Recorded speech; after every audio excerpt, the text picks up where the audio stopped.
യഹോവയിൽ ആശ്രയിക്കുന്നവൻ എന്നേക്കും നിൽക്കുന്ന സിയോൻ പർവ്വതം പോലെ ആയിരിക്കുക.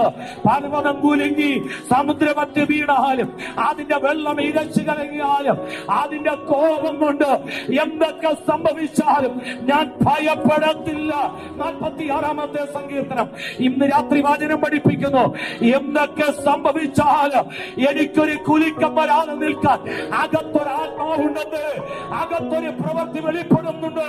ഈ ലോകത്തിൽ എന്ത് സംഭവിച്ചാലും അതെല്ലാം എന്റെ ജഡത്തിലാണ്, അതെല്ലാം എന്റെ പുറത്താണ്.